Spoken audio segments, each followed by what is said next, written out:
Hello everybody and welcome to That's Football. Are Arsenal the new Leicester City without the Premier League trophy? Is this going to be the end? Have they hit the peak? I've just watched Sky Sports and they're talking about Arsenal not getting top four next season. Or is it the start of a period where Arsenal fans can be genuinely confident that they're back at the top table in English football? Well, let's delve into Arsenal, the aftermath then, because I think that, look, we're always chasing the big headlines and God, mainstream media is desperate for it. You know, they are. They're crumbling, aren't they? Then, and they do come out with a lot of nonsense. How anybody can sit here and say Arsenal won't get top four next season based on a prediction it is pure and utter nonsense. However, I do think there's a really interesting debate to be had here, and I'd bring Manchester United and Newcastle into this. And obviously, we don't know what's going to happen with United with the sale, but the way football's going for me personally is a way I don't like, by the way, but super wealth equals success. Manchester City set the standard. Newcastle are coming in with that amount of wealth. PSG have it, and Manchester United are looking to get it with this Qatari bid. So, what is Arsenal's situation in this game? And have Arsenal overachieved this season? Yes, they have. Are Arsenal going to find themselves fighting for 5th and 6th next season? Well, look, there's many permutations to this, and ultimately we've still got a Premier League season ongoing where, unlikely Man City collapse and Arsenal still win the league, I think it's over for Arsenal. We all know that. It's where they go from here. They've had an incredible, remarkable, fantastic season. It's just when they want to realise that. You're always going to get rivalry. People are going to call them bottlers. I don't massively like Arsenal as a Manchester United fan, but ultimately I found myself for most of the season sitting back there and respecting it from a footballing sense. What they've achieved has been very surprising and thoroughly deserved. Coming second place to Manchester City really is disappointing, but it's not really failure when you're up against what I would call is, you know, a juggernaut of success with everything in place to fund that success. And I'm not just talking about financial funding, we know that exists, but they've got arguably the best manager in the world, obviously arguably the best facilities in the world, arguably the best squad in the world, and the ability behind that to go and buy better if they want to. Arsenal didn't have that. When I came into this season, I think what I said about Arsenal is if Arteta gets top four, give him a trophy. A statue. I really didn't think that they could do that. I've always been a big believer in what Arteta was building at Arsenal, and I don't really understand why people have a problem with that as a Manchester United fan. You can look at what another club's doing, and I could see what he was doing gradually. But even I couldn't see that this season. I felt that I looked at Arsenal this year and I was like, they've got to go for top four. They've got to try and get fourth, and if they do that, it's a brilliant season. Ultimately, I think they were always going to progress from last year, Arsenal. But I looked at the squad and felt they haven't got a squad to sustain, you know, a title race, nowhere near it. They don't have a bench for it. And yet somehow they've managed to do that. So they've hugely overachieved. But I suppose the issue is if you overachieve, what comes next season? Because if they've overachieved this year, just achieving this, what they've done this year, next year, may not be easy if you overachieve this year, if that makes sense. What I'm trying to say is if you've set the bar that high and you've gone, you know, you've actually overachieved, next season, if you just have a good season, you might naturally drop off. I think the summer transfer window is going to be big for everybody, whether it's Newcastle, Manchester City, Chelsea, Liverpool, Spurs, Manchester United. The summer transfer window will be huge, and how Arsenal play into this, it's going to be very interesting. Now, look, financial fair play is going to hit us all. Sorry, I think it was a couple of years ago that Arsenal were on the UEFA financial fair play watch list, but that's all changing. Arsenal aren't a poor club, by the way. They're not. You know, their combined wealth of all their owners is pretty good, and they have spent money. So I don't think Arsenal will just have to be concerned. Look, what I'm trying to say is I don't think Arsenal are going to fall away just because they're not going to spend money. I think they will spend money.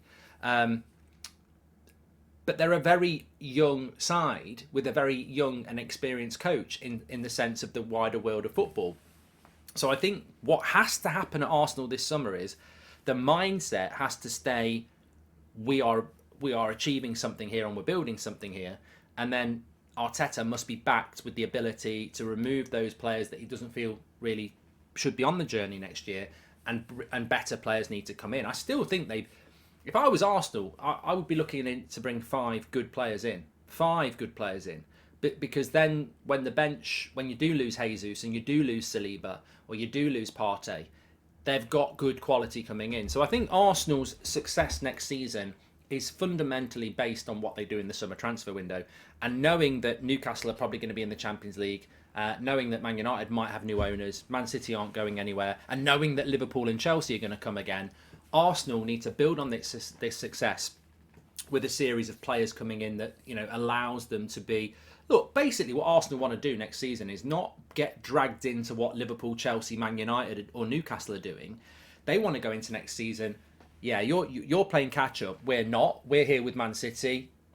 Stand up. That's our mentality. The interesting thing with Arsenal next year will be whether that happens, because it will be more competitive if all those teams get better. Man City are going to be head and shoulders the favourites. I'd almost leave them out. But Newcastle, Manchester United, Chelsea, Liverpool, that's the threat for Arsenal next season. And look, I said it at the start, are they going to be the new Leicester without the trophy? And what I meant by that is Leicester had this one amazing season where they defied the odds and they won the league. And where are they now? They never even competed again for a title. Are Arsenal going to be that, minus they didn't win the title? And Leicester never would have won that title if they'd come up against a Man City side that was like it is now. I think, was that Pep's first season where he was adjusting? So there is that fear, I suppose, that Arsenal could do that amongst Arsenal fans. But I think if it did happen, I think you've almost got to just respect the league. Man City will be there. They're not unstoppable if teams get it right, but they will be the firm favourites. And then beyond that, second, third and fourth, really, yeah, I think Arsenal could be in there and probably should be in there. But then if they're not in there because Man United and Chelsea and Liverpool and Newcastle are super strong and Arsenal get forced into fifth, well, is that not the evidence of what a competitive league we're trying to build anyway? Arsenal's future as well will be dictated to by how they maintain this level of consistency, which has been extraordinary, and also how they maintain the players that they have and build on what they've got. The Sakas, the Salibas, the Martinellis of this world and the Odegaards, they can't be going to Man City or Real Madrid or PSG. They have to be part of the 5-year plan. And Arsenal have got a very good youth system anyway, and then you supplement that with good recruitment, and they won't go anywhere. I find it ridiculously sensationalist that you get people saying, well, Arsenal have blown their chance, they'll be fighting for fifth next year. Because it completely dismisses and is ignorant and ultimately offensive to what Arsenal have done this season. They fell short against a very dominant Manchester City side, but beyond that, they've not been beaten by anybody that's really going to take their crown next year. Yeah, United beat them at Old Trafford, but it was close. Yeah, Liverpool came back and got a draw at Anfield, but it was close. They're still the second best team in the country, and they still will be the second best team in the country at the start of next season. Factually, until the games start being played, they will start the season as the second best team in the league if they finish second, which they will. But they can't allow that to disintegrate. That's the same with the manager. My prediction for Arsenal is very difficult to do because it's so soon, and I think the summer transfer window would predict it. But I would say, because I want to round it up, what I would say is I think people who are saying that this Arsenal team has overachieved and they're not going to achieve anything like this next season, I think that's a more of a sensationalist guess than actually something that's grounded in fact or evidence. The summer transfer window will dictate everybody's future. Chelsea, Spurs, Manchester United, Liverpool, definitely. Newcastle, definitely. And if everybody stayed the same and didn't do anything, Arsenal would still be a very firm favourite to push City next year.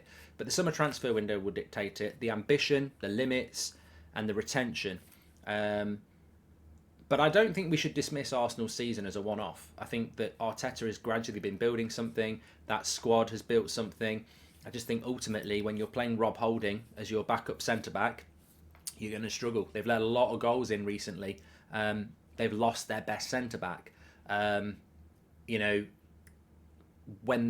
their better players drop off a little bit, are the players in the bench coming in the right mentality and right talent, and that's what they've got to build on if they want to stay up there next season. But it'll be massively intriguing to see. Get your comments in below, smash a like on the video, let me know your thoughts.